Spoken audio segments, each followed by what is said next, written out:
Kia mō tahi te hoi, kia horo tahi te hoi, kia piri, kia tata, ki te mito o taku hoi, ki taha tū o te rangi. Ko Aotearoa inga nguru nei au, au e ha, hei.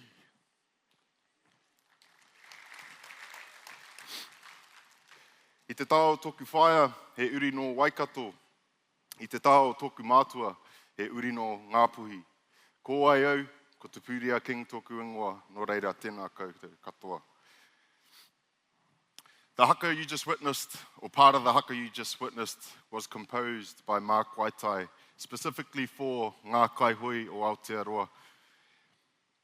Not only does it pay tribute to the pioneers of wakaama here in Aotearoa, but the first clubs that were established, Ngā Hoihoro, Māreikura, and Mitimatanga Ole Pasifika. It reinforces the importance of coming together, working in unison, facing fear and uncertainty with courage and determination, whilst maintaining the rhythm and the drive necessary to keep our waka moving forward in the right direction.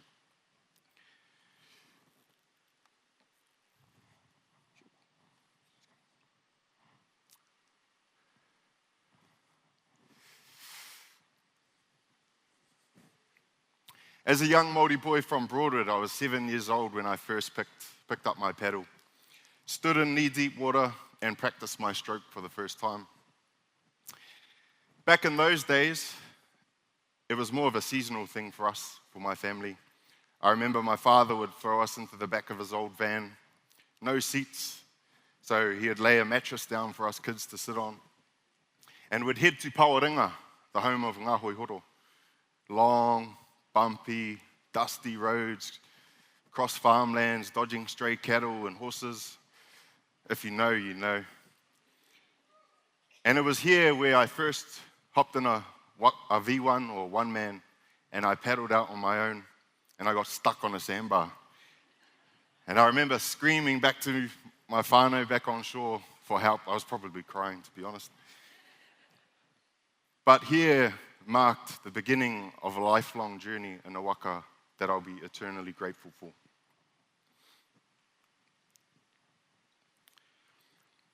My journey in wakaama has been anything but mainstream, full of unique challenges that have tested my mental strength and resilience at times. Yet, it's facing these challenges, often with the support of those around you, that helps pave a path towards success.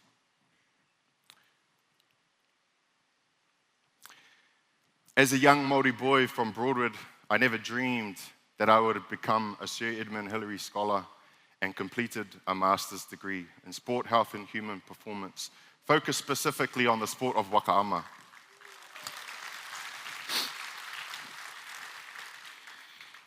One of the earliest challenges I faced was back in my last year of high school. And although I wasn't the worst student, in my mother's words, I was a little bit too cruisy. And I actually failed to get university entrance.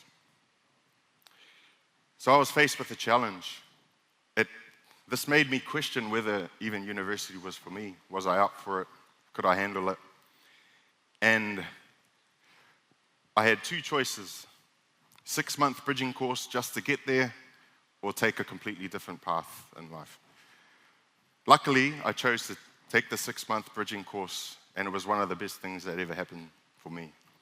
Not only did the bridging course set me up well for university, but going to university was the thing that gave me the time, the power, the knowledge to really pursue my passion in wakaama.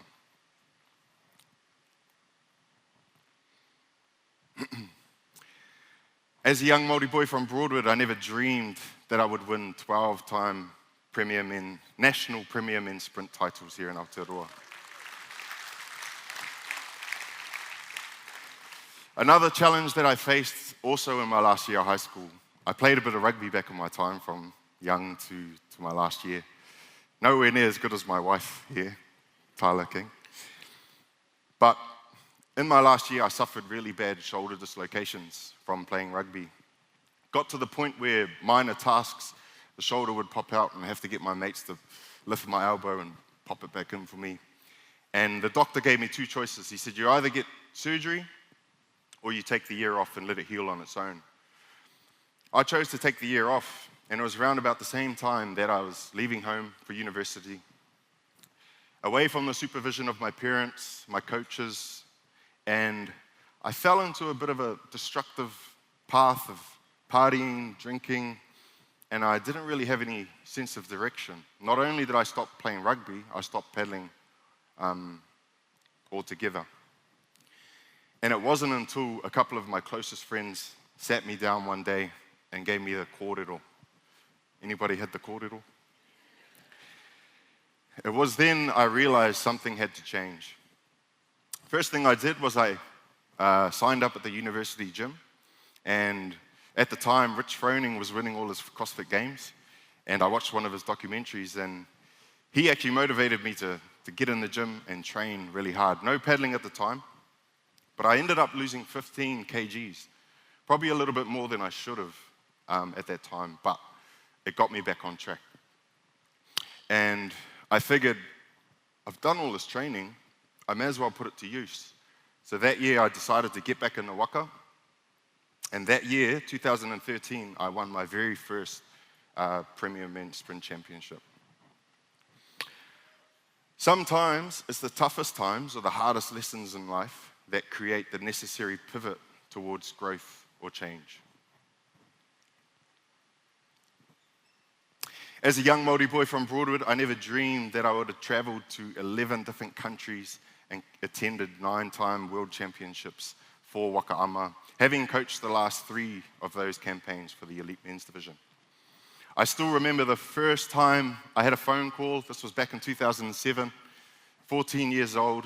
I was sitting in my lounge with my whānau, and my coach at the time, Bruce Kinsey, calls me up, asking if I want to go to the Whakaiva in Rarotonga. I think that's happening this week.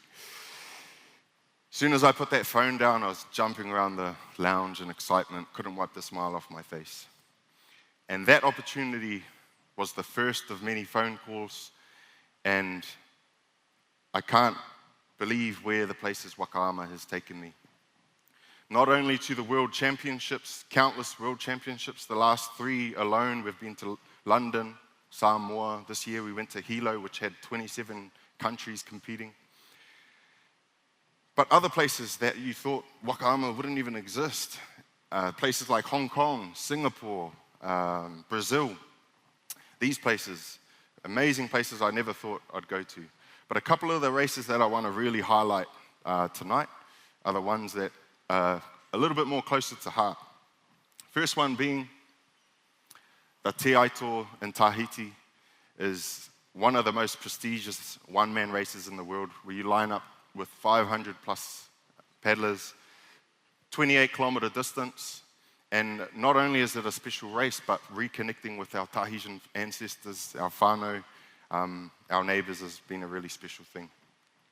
Another race that I'd like to highlight is the Molokai Hoi in Hawaii, a 66-kilometer race across the Kaiwi Channel from the island of Molokai back to Oahu. And again, reconnecting with our ancestors. It's been a really awesome experience. And last but not least, the Hawaii-Nui Va'a, 128 kilometers over 3 days, spanning 4 different islands, Huahine, Raiatea, Taha, and Bora Bora. And you know, as we say, Hawaii-Nui, Hawaii-Roa, Hawaii-Pā, Mau Mau, some of these islands are very special to not just Māori, but Tahitian and Hawaii. So reconnecting to some of these races has been some of the best experiences of my life. As a young Māori boy from Broadwood, I never dreamed that I would have founded a Māori business, Train Like a King, alongside my business partner here, Irene Matila Kupa, moko of the esteemed Dame Whina Kupa. She's here tonight too.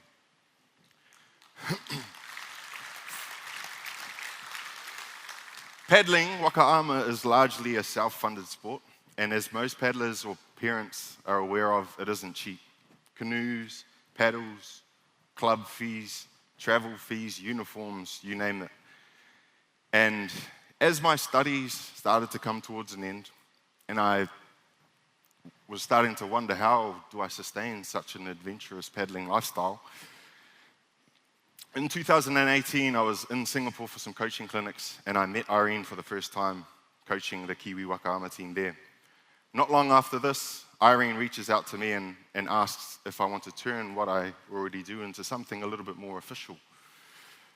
I never knew anything about running a business, paying tax, GST, all of these things. Don't get me started on IT or design. Shout out to Alicia, who's here tonight too. However, often it's the people around you and the support around you that help you to keep pushing forward despite the challenges that you may face. And a bit like the waka, the people that you have in your waka, it's really important to keep you moving forward.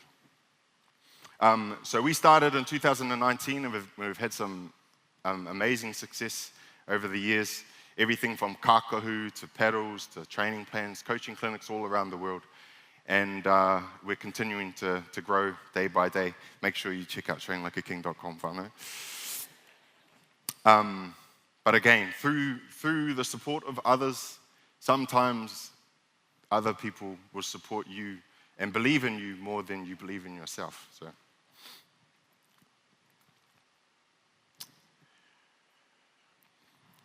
as a young Māori boy from Broadwood, I never dreamed that I would have paddled all around the world. And I did a little bit of a deep dive into my time as a competitive paddler. Although I started at the age of 7 back in 2000, I didn't really start training competitively or seriously until 2013, around about the time I went to university, when I put my kind of studies to use. And an elite paddler trains anywhere between 6 days a week, 2 to 3 times a day. But for the last 12 years, from 2013 to this day, I've averaged probably between 65 to 100 kilometers per week. Now, if I take the lower end of that average, 65 kilometers, over 12 years, 12 years times 52 weeks in a year times 65 kilometers equals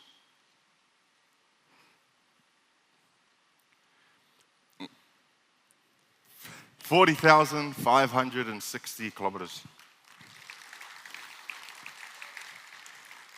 This distance is enough to paddle to the island of Tahiti about 10 times.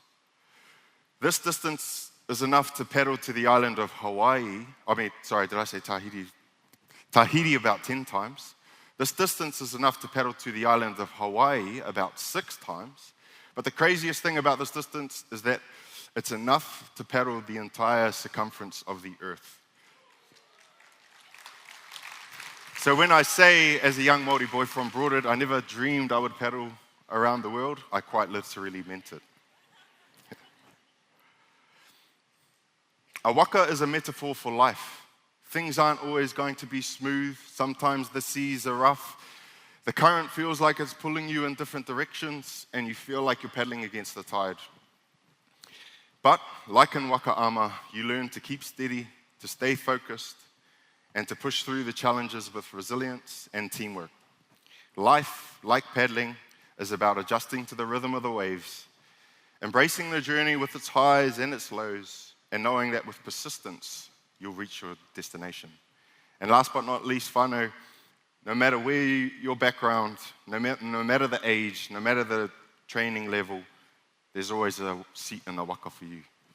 Toi tū te waka, toi tū te tiriti. Kia ora.